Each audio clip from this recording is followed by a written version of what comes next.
আমি এই মুহূর্তে আছি চাঁদপুরের বাগাদি চৌরাস্তা পশুর হাটে।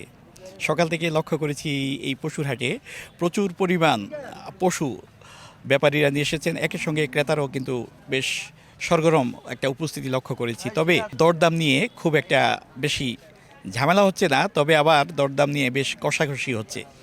কেউ বলছেন, অর্থাৎ যিনি পশু বিক্রি করবেন তিনি বলছেন 2.5 লাখ টাকা, আবার কেউ বলছেন 2,15,000 থেকে 20,000 টাকা। কিন্তু বিক্রেতার দাবি যে তার একটা পশু লালন পালন করতে 2,30,000 থেকে 35,000 টাকা খরচ হয়েছে, অর্থাৎ সে কিছু ব্যবসা না হলে সে পশু ছাড়তে পারে না। আর ক্রেতা বলছেন না, শেষ মুহূর্তে কিন্তু একটু বাড়তি দামে চাওয়া হচ্ছে, এবং তারা বলছেন যে গত কয়েকদিন আগেও পশুর দামটা যেমন ছিল তার চাইতে আজকে সেই দামটা একটু বেড়েছে। সঙ্গত কারণে তারা চাচ্ছেন যে সেই আগের দামে পশু ক্রয় করতে। বাগাদি চৌরাস্তায় অন্য বছরের মতো এবারও কিন্তু অসংখ্য ব্যাপারী উপস্থিত হয়েছেন। শুধু যে ফরিদপুর তাই নয়, যশোর, কুষ্টিয়া, এমনকি শরীয়তপুর থেকেও কিন্তু এখানে ব্যাপারীরা পশু নিয়ে জমায়েত হয়েছেন। একের সঙ্গে চাঁদপুর জেলার যারা খামারি আছেন তারাও এই পশুর হাটে জমায়েত হয়েছেন। এর মধ্যে আমরা লক্ষ্য করেছি যে জেলা প্রশাসন, পুলিশ বিভাগ থেকে কর্মকর্তারা এই বাজারটি পরিদর্শন করেছেন এবং তারা ক্রেতা বিক্রেতা উভয়কে সতর্ক থাকার আহ্বান করেছেন। এই কারণে যে একদিকে যেমনটা জাল টাকা শনাক্তকরণের জন্য তৎপর রয়েছে প্রশাসন, এবং কোনো রকম প্রতারক কিংবা কোনো রকম অপরাধী যেন পশু বিক্রেতাদের যে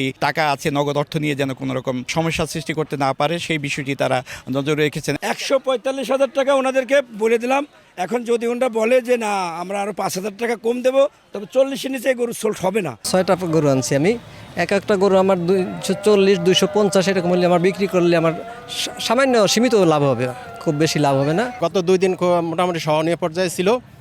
এখন আজকে গরুর দাম সব জায়গায় ওনারা বাড়তি চেয়েছে, এই জন্য ক্রেতারা গরু কিনতে পারতেছে না।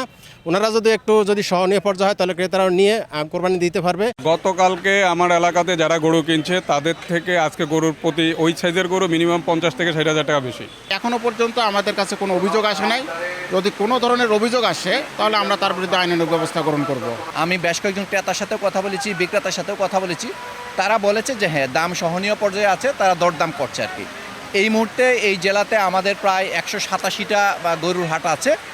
সবগুলাতে আমাদের সিকিউরিটি পর্যাপ্ত আছে। সড়কে যেই যানজট সৃষ্টি হচ্ছেন সেই বিষয়টি নিয়েও কিন্তু প্রশাসনের একটা ভাবনা আছে। তো এই ছিল আমার কাছে চাঁদপুরের বাগাদি চৌরাস্তা কোরবানির পশুর হাট থেকে সবশেষ। ফারুক আহমদ, সময় সংবাদ, চাঁদপুর।